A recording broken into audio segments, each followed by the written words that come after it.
Fala galera do terceiro ano, boa tarde, voltando aqui com mais um conteúdo para vocês, tá?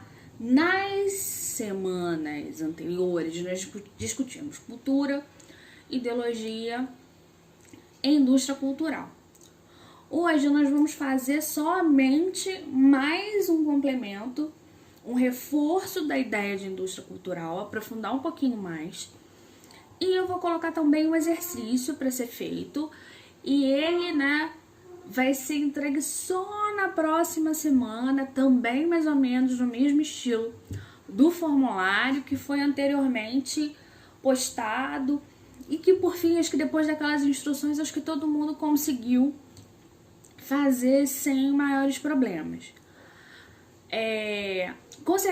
Só que nesse momento, a atividade, o formulário vai ser aberto, ou seja, eu não tenho opções. Vão ser duas questões objetivas, Serão duas questões discursivas, aonde vocês vão falar um pouquinho sobre o papel da indústria cultural, ok? Gente, vamos lá. Relembrando, eu falo que indústria cultural é uma forma de padronização, e também de produção em massa de itens culturais. Ou seja, eu vou buscar uma maneira de aumentar e obter lucros através da venda de cultura de uma maneira absurda. Ou seja, eu tendo a uma padronização das obras, Eu tendo a uma padronização das produções artísticas, Por que eu faço isso? Primeiro, para atender ao gosto do maior número de pessoas possíveis, Obviamente, só tendo o maior número de pessoas, logicamente, eu obtenho um lucro cada vez maior.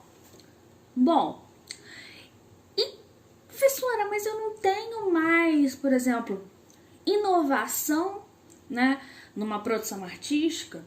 É lógico que você tem. Mas, por exemplo, quando eu vejo que algum estilo musical, que alguma coisa diferente, uma proposta nova, que ela deu certo, o que eu faço? Opa, isso aqui é um novo nicho de mercado. Então começam a aparecer novas apresentações artísticas que vão ser muito próximas daquela primeira. Por exemplo, gente, eu não lembro o ano, Porque eu sou péssima disso. Mas há alguns anos veio, aquela música Gangnam Style, Que tinha lá o coreano dançando, um negócio muito... Você não tava entendendo nada que ele tava falando. Mas o ritmo era bom, os clipes, os vídeos eram interessantes, você queria dançar com a música, Se eu não me engano, ele era da Coreia do Sul. Logo em seguida, vem o quê? O fenômeno como é que é o nome, gente? É K-pop?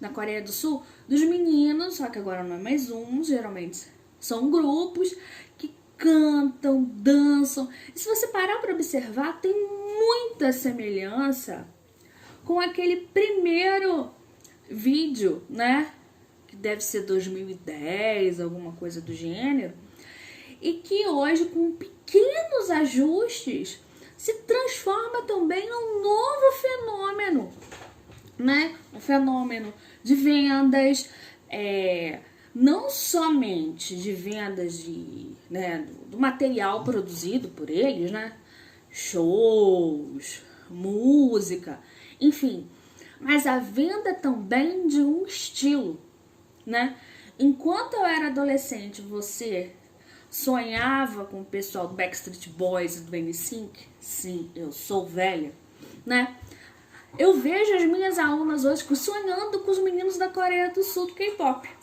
Na verdade, essa mudança, eu nos Estados Unidos, vocês na Coreia do Sul, E aí, 30 anos de distância, não quer dizer que o apelo seja diferente. O apelo é, na verdade, o mesmo apelo. Só que ele vai mudando a roupagem e se adaptando às diferentes mudanças no cenário cultural. Ok? Bom, gente, só que nós precisamos perceber o seguinte: esse é um objetivo, né? Essa é uma consequência muito clara, né, da indústria cultural. Você maximizar lucros, a criação de empresas que vão transformar a cultura única e exclusivamente, né, em um meio para obtenção de lucros. Eu vou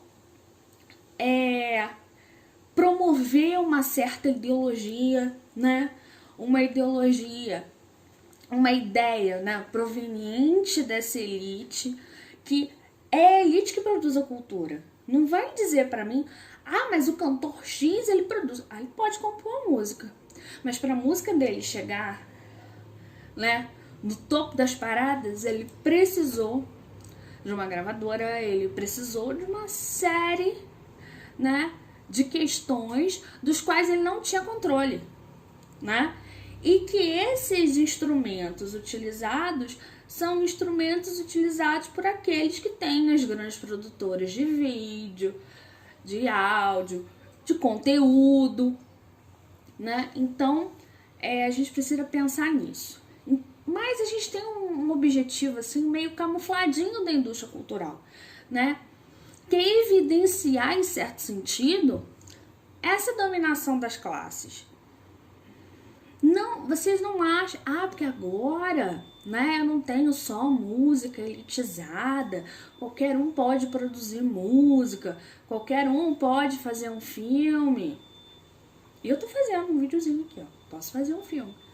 Mas isso não significa que a minha produção vai ter um alcance gigantesco, né? Isso significa que eu posso fazer, mas para ela ter esse alcance, ela tem que estar a serviço de um interesse. E esse interesse é sempre o interesse de uma elite. Mas a elite ama? Não. Vem cá, gente, se você está no topo de uma pirâmide social, pensa aqui, ó, estamos no topo da pirâmide, tá? Você vai fazer de tudo para se manter no topo da pirâmide social. Professora, mas isso é egoísmo? Não. Isso é ser humano. Egoísmo? Também é uma das características dos seres humanos. Ok? Então, você vai fazer o máximo para você se manter nessa pirâmide. Então, tudo aquilo que você divulgar vão ser notícias, informações, músicas, filmes, matérias no jornal, que vão ter por objetivo o quê? Manter as pessoas naquele padrãozinho de sempre. Não provocar nas pessoas nenhuma forma de contestação. Gente, nós temos a razão, né? Se a gente parar para pensar nisso, nós temos aquela razão de caráter puramente iluminista, que é quando nós falamos, por exemplo, do saber pelo próprio saber, o saber pelo conhecimento, né? E aí eu vou ter, no processo pós-iluminista, e aí a gente pode falar de Francis Bacon, que é até um filósofo interessante desse período, que vai se relacionar a questão do saber é poder. E lá na década de 30, né, o alemão Max Horkheimer, lá da Escola de Frankfurt, que a gente abordou no vídeo passado, ele vai falar sobre o surgimento de uma razão que ele vai dizer que é uma razão instrumental. E que essa razão instrumental, ela leva à alienação do indivíduo. Uma razão, né? A gente já pensa assim, eu obter conhecimento, como é que vai levar à alienação do indivíduo? Pensa o seguinte, hoje, né, a nossa racionalidade, ela está voltada diretamente para a criação de algo útil. Algo, mas não é útil, é algo economicamente útil. Ou seja, eu vou pegar todo aquele conhecimento que eu tenho para produzir algo que seja vendável. Ah, mas eu poderia produzir uma coisa maior que pode mudar a vida da humanidade, acabar, sei lá, com as doenças. Muito interessante. Mas se eu acabar com as doenças, eu acabo com a indústria farmacêutica. Então, não é interessante. Então, o que eu posso fazer é, a gente vai, como é que eu posso dizer assim? Eu vou usar todo o nosso conhecimento adquirido com o objetivo de alcançar uma finalidade econômica. E isso vai provocando no ser humano um certo desencantamento do mundo. O que eu quero dizer que isso produz um desencantamento?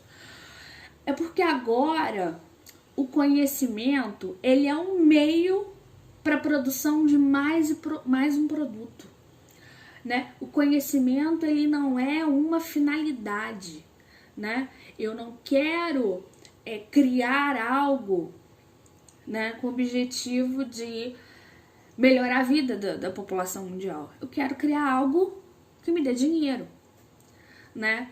Por exemplo, eu já escutei relatos assim, né, de pessoas na academia, né, no meio científico, que afirmam que a cura de várias doenças, elas já estão assim super encaminhadas, elas meio que já existem. Mas por que eu não coloco isso, né, a serviço, né, à disposição da população? Porque a maior parte, né, das pesquisas científicas são no ramo, né, nesse ramo da questão da cura de doenças e tal, são patrocinadas por indústria farmacêutica. A indústria farmacêutica, ela não quer que você fique curado. A indústria farmacêutica quer fazer um remédio para aplacar aqueles seus sintomas, né? Logicamente, tem antibióticos que vão curar e tal. Mas, por exemplo, para doenças que a gente diz crônicas, né? Só para poder vender um medicamento e não realmente vender alguma coisa que possa promover a cura daquele indivíduo e que vai dispensar que ele use, por exemplo, medicação para o restante da vida. Imagina uma pessoa diabética, se eu consigo reverter o diabetes dela e ela nunca mais precisar tomar remédio para diabetes. Ou seja, por mais até que o remédio seja caro e ela tome aquilo uma vez só, ou quanto a indústria farmacêutica vai perder com isso, né?